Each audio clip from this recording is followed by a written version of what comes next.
Hello, my name is Jennifer Darga. This is my audience. Hello everyone, please feel free to come take a seat, get comfortable. Thank you all for coming to this event today. I would like to start by saying congratulations to everyone who has found somebody to take down the aisle. I have come to this event today to address all of you who will most likely, inevitably, get some kind of pet after we walk down the aisle. Most likely a dog, so I would like to give light to all of the attention that a dog will need growing up in your new homes with you. And I would like to prevent hasty adoptions and mistakes being made. So before adopting any animal, before adopting a dog specifically, it is crucial to do research and decide what type of dog will fit your lifestyle. When looking for a dog, consider the breeds of the dog and the size of your home and the size of your yard. If you have a small yard with a small home, I recommend a small dog who requires little amounts of exercise, and they would be calmer in your home and they would be happier. If you have a larger home with a larger yard, that would allow you to have a larger dog breed that requires a lot of exercise. They'll be happy and thriving in your large homes. What if I already have a dog that requires a big yard and I don't have a big yard? Okay, so if you have a dog that requires a big yard and you live in, let's say, an apartment, your dog is going to need to go on lots of walks. They're going to need lots of exercise. If they don't have a yard or a home to run around in, you're going to have to go out of your way to make sure that they're getting proper playtime in. So buy them lots of toys, keep them interested in everything, keep them active.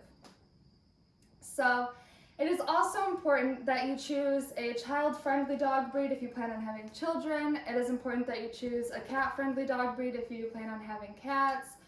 If you cannot train your animal to be friendly, then you need to look for adopting an older dog that is already friendly. If you are adopting, you need to make sure that they have all of the proper socializations that they need to live in your house comfortably.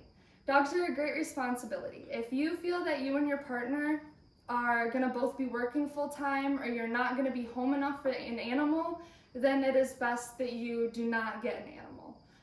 If you had to sit in the house for 8 hours every day locked up in a cage and you couldn't go have playtime or use the bathroom, you wouldn't be living a very happy life. So I recommend that you need to have a schedule that's workable around your pet. Now, when adopting a puppy, 8 weeks is the youngest they should be taken from their mother. The longer they stay with their mother and their litter mates, the better. They learn a lot from their mother and their litter mates. This is the socialization period of a dog's life. It lasts from weeks 4 to 12. The longer they stay with their mother, the longer they're going to be able to learn things from her. They're going to learn communication with their litter mates. They're going to be able to nip and play and wrestle, and they're going to teach each other pecking orders and how to properly get along with other animals. Now, weeks 8 to 12 are also known as the fear period. This is during the socialization period. This is because dogs are curious of everything, but they're also afraid of everything because they've never been introduced to it. Now, you're going to want to make sure that dogs have positive interactions with the things that they are coming in contact with, or else they will become fearful of them. So this is a good time to introduce them to other family members, other pets, or children especially.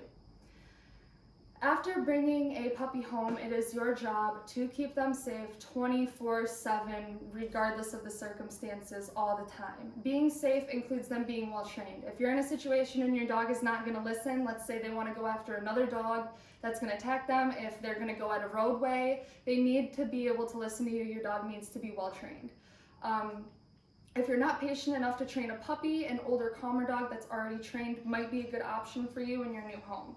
It is your job to keep your dog safe within your home and yard. If you live near a roadway, make sure your dog is especially constantly supervised. What if I have a house that's already by a house and I don't have a fence?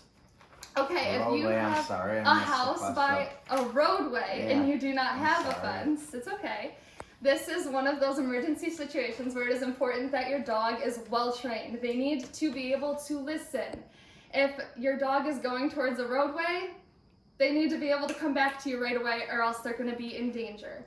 So if you have a hard time training them, if they have a hard time listening, you need to have a professional come and install a fence. That's just one of the costs of having a dog. And what's the most trainable dog? One of the most trainable breeds. Okay, one of the most trainable dogs is Breeds. German Shepherds are super smart, Labradors are super smart, Right. Poodles are super smart, dogs as well. So basically, if you are by a roadway and you do not have a fence, you should probably invest in one. Now, puppies, during the juvenile period of 2 to 6 months, they need a lot of playtime and a lot of discipline, and if you lack the time to be present with your new dog, a dog just might not be great for your lifestyle at all. Consider a hamster or something. Moving on, having a puppy at 3 months means you're going to experience them losing a lot of baby teeth. They're gonna chew on everything. You need to cover up the legs of your chairs, or else you're gonna be spending even more money on your precious little puppy. If they are playing with children in your home, make sure that rough play is not a part of the day, because they will bite with their razor sharp teeth. What if my child becomes allergic to dogs? Okay, if your child becomes allergic to dogs, usually children that grow up with animals do not develop allergies, but if they do regardless, it's a good idea to not get rid of the dog. You don't want to abandon a dog. You can close the doors to keep them out of the bedrooms. You can install hardwood floors to keep down like the dander and the drool. You can keep them outside. But you need to keep them out of extreme cold and extreme sun. It is your job, again, to keep them safe in a safe outdoor area. So if you can just minimize the time in your home where they're spreading their allergens, it'll keep your kids safer. Moving on, from the ages of 6 to 12 months, your dog will be pretty much fully grown height-wise, but they're going to continue to fill out the rest of their life. They're going to get their adult coat, and they're not going to be the cute little fuzzball that they were when you adopted them.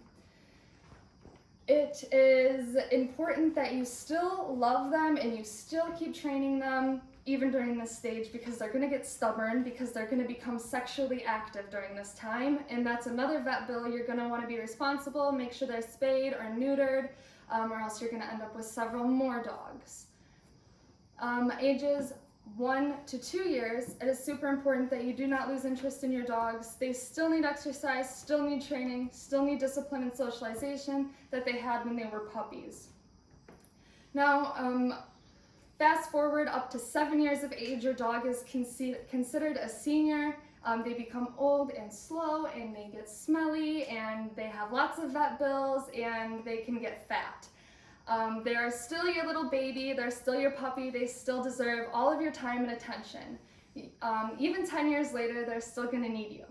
There is going to be a lot of grooming bills, and there's going to be a lot of waking up at 3 a.m. and stepping in dog puke. That's just what owning a dog comes with. That's what you're signing up for. So I want to make sure that you and your new partner are going to be comfortable in your homes with your new dogs. Now, all of the dog's life stages and everything that they will go through as they're developing in life, there's really good websites online that can provide all the information you need. Fish for Dogs is a really good food supplement company.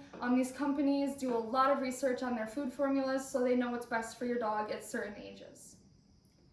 So I've came here today to make sure that all of you and all of your partners, congratulations again, guys, aren't going to rush into a 13-year commitment of being a dog owner as soon as you get your new life together. Thank you for coming today, and be sure you do your research before adopting. Thank you. Very good. Thank you.